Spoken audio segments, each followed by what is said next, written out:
देशामधल्या बहुतांश राज्यांमध्ये सत्ता स्थापन करून प्रादेशिक पक्षांना नामोहरम करणाऱ्या भाजपचा आगामी काळामध्ये सामना करण्याच्या दृष्टीने शरद पवार यांचा राष्ट्रवादी काँग्रेस पक्ष हा मूळ काँग्रेसमध्ये विलीन करण्याच्या जोरदार चर्चा सुरू झाल्या। पवार गटाच्या विलीनीकरणाबद्दल काँग्रेसकडून चाचपणी सुरू असल्याची माहिती सूत्रांनी दिली आहे। राज्यामधल्या नेत्यांसोबत काँग्रेसचे पक्षश्रेष्ठी सध्या चर्चा करतायत। राज्यामधल्या नेत्यांच्या भूमिकेबद्दल हायकमांडकडून विचारणा केली जात असल्याची माहिती सूत्रांकडून आली। नाना पटोले हे आज सकाळीच नागपूरवरून दिल्लीसाठी रवाना झाले होते। शरद पवार गटाच्या विलीनीकरणावरती काँग्रेस सकारात्मक आहे, मात्र शरद पवार यांच्या राष्ट्रवादीमधून विलीनीकरणासाठी नकार दिला जातो आहे।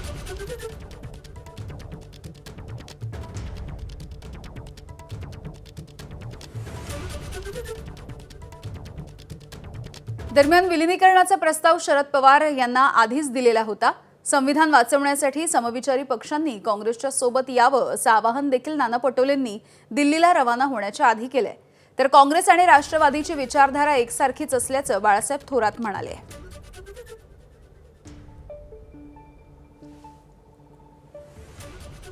राष्ट्रवादीचं पवारसाहेबांचा प्रस्ताव ऑलरेडी त्यांनी पहिलेही दिलेला होता आणि काही कारणास्तव तो उशीर झालेला होता। आपण मला असं वाटतं की आता जे काही देशातलं राजकारण चाललेलं आहे, देश विकला चाललेला आहे, देशाची संविधानिक व्यवस्था संपत चाललेली आहे, अशा वेळेस मताचं विभाजन जे केलं होते मोठ्या प्रमाणात ते थांबवण्यासाठी आणि देश वाचवण्यासाठी आणि देशाचं संविधान वाचवण्यासाठी जे काही सेक्युलर विचाराचे पक्ष आहेत त्यांनी सगळ्यांनी एकत्रित यावं, अशा पद्धतीची एक प्रक्रिया आता देशपातळीवर सुरू झालेली आहे। मला या प्रस्तावाबाबत माहीत नाही, पण एक माहिती आहे की काँग्रेस असेल आणि राष्ट्रवादी म्हणजे पवार साहेब म्हणेल मी तर विचारधारेत तर काही आमचा फरक नाही आहे। दोन ठिकाणी आम्ही आहोत, एवढंच त्यातलं खरं आहे। आणि पवार साहेब हा प्रतिगामी विचार स्वीकारू शकत नाही या मताचा मी आहे। त्यामुळं काही होऊ शकतं। यापूर्वी काय झालं मला माहीत नाही, पण पुढे काही होऊ शकतं। राष्ट्रवादी काँग्रेस शरद पवार पक्षाला कोणताही अधिकृत प्रस्ताव आलेला नाही। राष्ट्रवादी शरद पवार पक्षाचे ज्येष्ठ प्रवक्ते अंकुश अण्णा काकडे यांनी या संदर्भातली माहिती दिली आहे। भविष्यामध्ये असा कुठलाही प्रस्ताव आला तर पक्षाच्या वरिष्ठ नेत्यांची बैठकही बोलावली जाईल असं काकडेंनी म्हटलंय। या बैठकीमध्ये साधक बाधक चर्चा केली जाईल आणि त्यानंतरच निर्णय घेतला जाईल। शरद पवार यांच्या पक्षाचे सर्व नेते आणि कार्यकर्ते पक्षाध्यक्ष शरद पवार जो निर्णय घेतील तो अंतिम मानतील असंही काकडेंनी म्हटलंय। राष्ट्रवादी काँग्रेस पक्षाने काँग्रेसमध्ये विलीन व्हावं अशा प्रकारच्या चर्चा माध्यमातून आणि काँग्रेस पक्षाचे नेते नाना पटोले यांनी सुरू केल्या, परंतु अशा प्रकारचा कोणताही प्रस्ताव हा राष्ट्रवादी काँग्रेस पक्षाकडे आला नाही अशा प्रकारचं स्पष्ट शब्दामध्ये आमचे प्रांताध्यक्ष शशिकांत शिंदे यांनी जाहीर केले। त्यामुळे अशा प्रकारचा कोणताही प्रस्ताव आला नाही आणि 10 जूनच्या अगोदर 8 जूनला नवी दिल्लीमध्ये इंडिया आघाडीची बैठक झाली। त्या बैठकीमध्ये आमच्या पक्षाच्या कार्याध्यक्षा सुप्रियाताई सुळे सहभागी झाल्या होत्या आणि त्या आघाडीच्या बैठकीमध्ये गेल्या काही राज्यांमध्ये झालेल्या निवडणुकांची सगळी चर्चा झाली, त्याचं अवलोकन करण्यात आलं आणि आगामी काळामध्ये इंडिया आघाडी भक्कम कशी होईल त्या दृष्टीने प्रयत्न करावेत अशा प्रकारचा निर्णय आला। तर असा प्रस्ताव आला तर विचार करू शकतो, ताकद वाढेल, करू शकतो, पक्ष करू शकतो। अर्थात त्याच्यामध्ये काय प्रस्ताव आहे त्याच्यावरती श्रेष्ठी करू शकतात। अर्थात तो काय निर्णय होईल हे आता काही सांगता येणार नाही।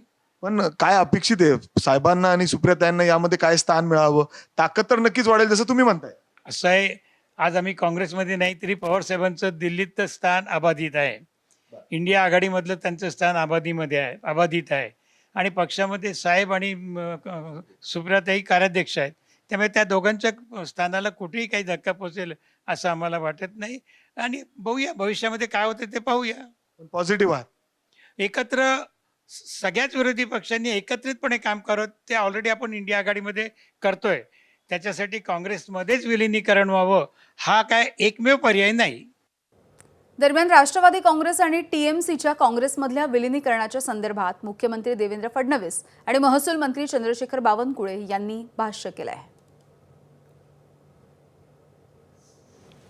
हे बुडतं जहाज आहे, त्यामुळे त्या बुडत्या जहाजामध्ये पाय ठेवतील अशी मला शक्यता वाटत नाही.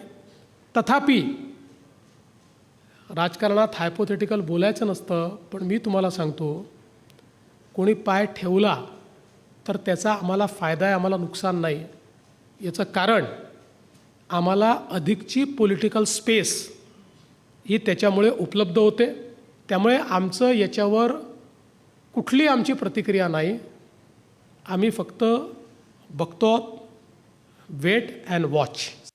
मला वाटत नाही की शरद पवार साहेब किंवा सुप्रियाताई सुळे जसा निर्णय करतील.